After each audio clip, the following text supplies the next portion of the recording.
I was brewing tea when my cell vibrated. It was a video message from Mrs. Gable, our former neighbor. I hadn't heard from her in ages. Just her name appearing on my screen triggered memories I thought were long gone. The message was brief, no salutation, no preamble, just a single sentence. "I'm so sorry about your folks. I can't believe what I witnessed today." A knot formed in my stomach. I tapped the video. It showed a cathedral, a familiar one, St. Jude's, the same place where they used to take me for Christmas morning services when I was a child. The camera slowly zoomed in on two figures standing at the altar. My parents. My mother, dressed in a black gown with pearl jewelry, wiping away manufactured tears. My father, rigid and serious, reading from a document with trembling hands. Behind them, a coffin, and beside that coffin was my picture, large and framed, surrounded by flowers. I froze, utterly still.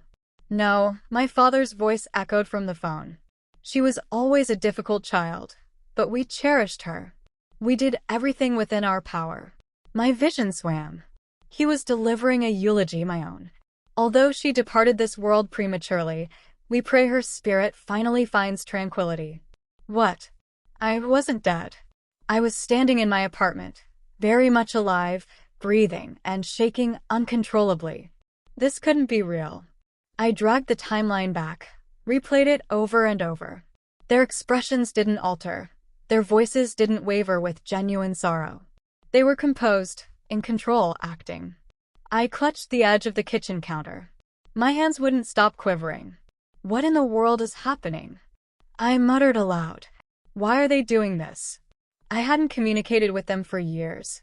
Not since they severed ties with me, disowned me as if I were a blemish on their reputation. But to stage a funeral, to pronounce me deceased? The more I watched, the colder I became. My mother mentioned the unfortunate accident I supposedly had. There was no accident. My father spoke of my last years spent in isolation. I was employed, living, and managing. They were aware of this. They had to be.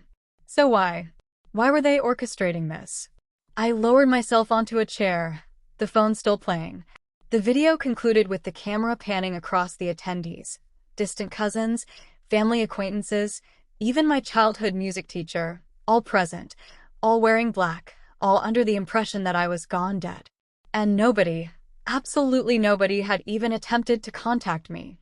I replayed the video just to confirm I wasn't hallucinating, but the truth was undeniable. They hadn't simply cut me out of their lives. They had buried me alive. And in that instant, one thing became perfectly clear. This wasn't an error. It was a deliberate choice. Things hadn't always been like this. There was a time when I believed family signified security, faithfulness. That illusion shattered 3 years prior. The day I was expelled from my own life like refuse, swept under the carpet. The reality? It wasn't me who pilfered the funds. It was Clara, my younger sister, the favored child, the one who could do no wrong. She embezzled close to $80,000 from our family's business account. She was irresponsible, addicted to an extravagant lifestyle she couldn't afford. When the accounts didn't balance and the financial records revealed the truth, our parents needed a scapegoat, and I was a convenient option. I still recall the precise words my mother spat at me in the kitchen. Better one daughter ruined than two.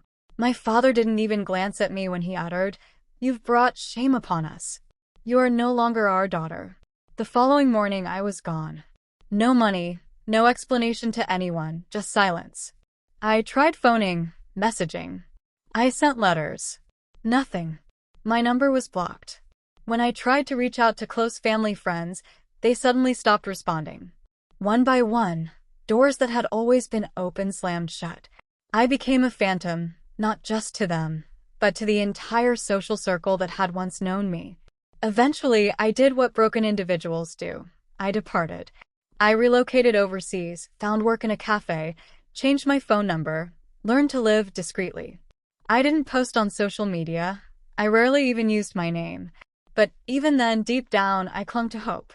Hope that someday someone, anyone, would call, inquire if I was all right, tell me it had all been a misunderstanding. That day never arrived.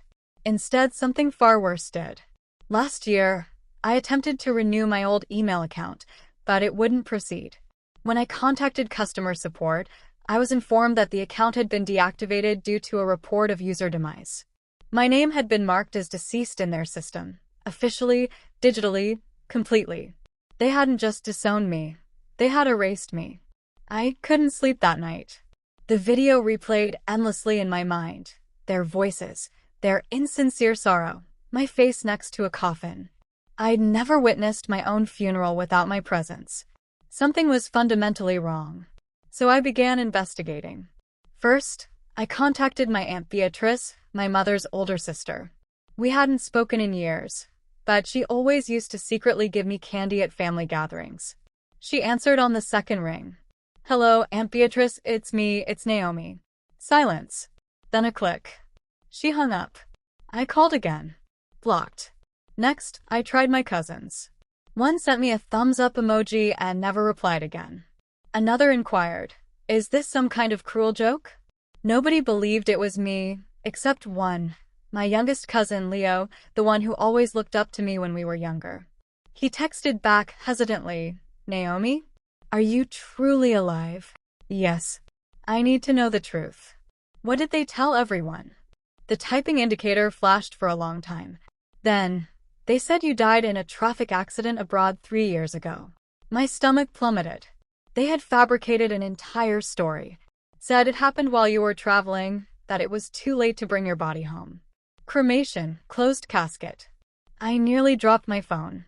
There had never been a car accident. I had never even owned a car while living overseas.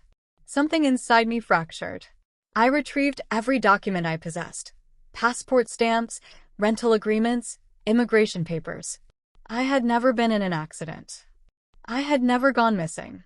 So I checked the official records office online, and there it was, Naomi Dubois, date of death July 16th, cause, traffic accident, status, deceased, certificate ID, BRG 98765. They had forged it. They had legally declared me dead. I stared at the screen, paralyzed. This wasn't grief. This wasn't denial. This was a cover-up. But what were they concealing that was worth burying me alive? I should have ceased my investigation. But once you realize your own family has buried you alive, you must discover the reason. I found my answer in a place I hadn't visited in years, Clara's social media profile. She had made it public again, and there it was, a dazzling collection of images. White lilies, champagne towers, a diamond the size of a small pebble.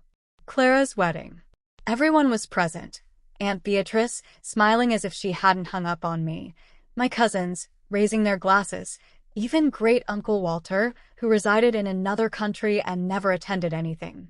But not me. Not a single mention, not a single photograph, not even a "wish Naomi could have been here" caption. I was gone, erased as if I had never existed, until I examined it more closely. In one of the photos taken at the reception, a speech was in progress, a toast. Her husband stood beaming, and beside him, my father, holding a wine glass, speaking into a microphone, grinning beneath the caption, "To the one daughter who always made us proud." And there it was, the switch, not just forgotten, replaced. Intrigued, I searched the family business registry. A few clicks and my blood ran cold. The trust fund my grandparents had bequeathed to me, college tuition, startup capital, everything had been transferred to Clara 6 months after my death, legally, discreetly. She hadn't mourned me. She had profited from me. I stared at her smiling face, white gown sparkling in the sunlight, and it dawned on me. My sister hadn't simply replaced me. She had erased me. Enough was enough. If they desired me to be dead, they were about to witness just how alive I truly was. The following morning, I walked into a legal firm with a file of documents and a burning resolve. Passport stamps, employment contracts, tax returns, lease agreements, flight itineraries, irrefutable, unforgivable proof. The young lawyer seated across the desk appeared astonished. "You're contesting your own death?" I slid the forged certificate across the table. "I'm not dead, but I intend to haunt them." He blinked, nodded slowly. "Then we will commence with a fraud complaint and a motion to revoke the declaration of death. It will take time, but legally." "I don't have time," I interjected, "because apparently I have a memorial service this Sunday." He looked up. I didn't flinch. Earlier that day, a message had arrived from an unknown number, just one sentence. They are holding a memorial for you next Sunday at St. Jude's. No name, no explanation, but I recognized the cathedral. I knew the address. It was real, and so was my plan. I stood at the window of my apartment that night, the city lights twinkling below me like sparks waiting for fuel. They had dressed me in falsehoods, buried me in silence, pretended I never existed. But now I had a platform. Let them grieve, let them weep, let them act. And when the curtain rises, let's give them a funeral to remember. St. Jude's had never appeared so crowded. Cars lined the street like a procession of sorrow. The heavy doors of the cathedral stood ajar just long enough to admit mourners dressed in black, sobbing, whispering, embracing each other as if tragedy had personally affected them. I observed from across the street, black coat, sunglasses, still unseen. It felt surreal, like watching a play about a character who resembled me, sounded like me, but wasn't me at all. Inside, the performance had commenced. The organ played a slow, mournful melody. Candles flickered beneath my photograph, the same one they had used on the fake obituary. I recalled the day it was taken. I was genuinely smiling back then. My father stood at the lectern, face solemn, voice just loud enough to reach everyone. She was troubled, but we loved her. She lost her way, and although we couldn't reach her, we never ceased praying she would return to us. My mother sat in the front pew, dabbing at tears with lace-edged tissues as if she had rehearsed for weeks.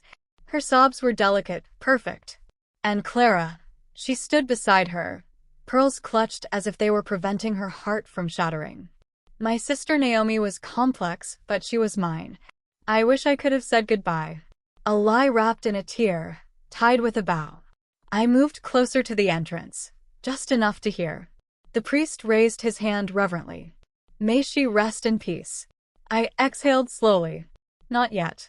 The show was still underway, but the main character had not yet arrived. Let us now stand for a moment of silence. The priest's voice resonated through the cathedral like a final curtain call. Everyone rose to their feet, heads bowed, eyes closed, hands folded respectfully over hearts. And in that silent pause, I pushed open the doors. The sound was sharp, deliberate. Two heavy wooden doors groaning open like a tomb splitting in half. The cold light from outside flooded into the cathedral, streaming down the aisle like a spotlight, and I stepped into it slowly, deliberately.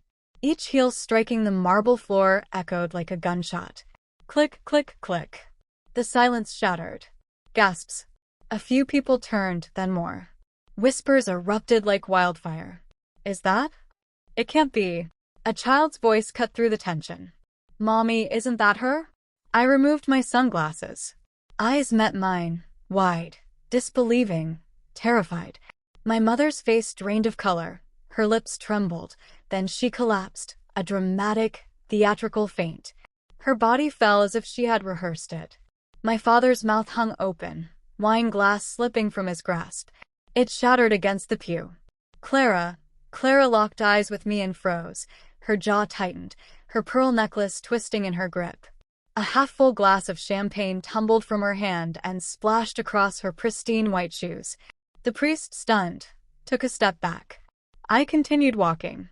Every gaze in the building followed my steps, as if they weren't certain whether they were witnessing a ghost or a reckoning.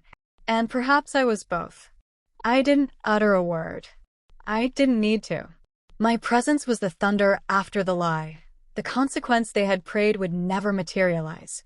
By the time I reached the front of the aisle, the room was holding its breath. I turned, faced them all, and smiled. Let the truth begin. I stood at the front of the cathedral, beneath my own portrait, the same photograph they had used to eulogize me, to bury me. I turned to face the crowd, dozens of eyes fixed on me as if I had risen from the grave. Good. Let them look. I cleared my throat once and spoke into the silence. I understand you were told I died, but I'm here to set the record straight. A wave of murmurs rippled through the room. No one moved. Some held phones in their hands but forgot to blink, let alone press record. There was no accident, no tragic traffic collision overseas, no closed casket because the body was unrecognizable. I withdrew a file from my coat, thick, stamped, sealed with official markings and international dates. These are my passport stamps, my employment records, tax returns, apartment leases. I have been alive. I have been working. I have been managing. The only thing I lost was them. I turned to my parents. They informed the world I had died, fabricated the documents, filed a certificate, and when I was legally gone, I turned my gaze to Clara, who stood frozen, fingers clenched around her pearls. They transferred everything to her. My trust fund, my inheritance, my life. Clara opened her mouth, attempted to speak. I didn't allow her. Enjoy the mansion you purchased with my money. A low murmur rose like thunder behind me. Someone whispered, "She has proof." Another gasped. And then a phone was raised, red light blinking. Someone was recording. Good. Let the world witness this funeral for what it truly was. Not a farewell, a cover-up. You didn't lose a daughter, I stated, staring my father down. You discarded her. And now you get to observe her return. The lies were reduced to ashes, and I had just ignited the flame. I turned back one last time. My father's face was ashen.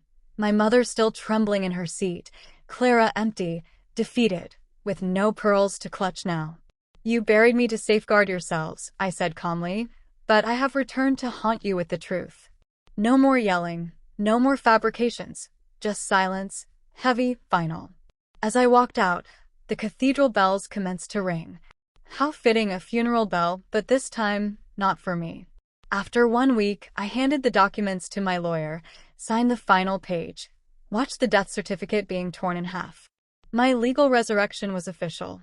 An investigation was launched into fraud, false reporting, and embezzlement. Let them attempt to lie now. Sometimes, you must perish in their world to be reborn in your own. And this time, I wasn't returning for forgiveness. I was returning for freedom.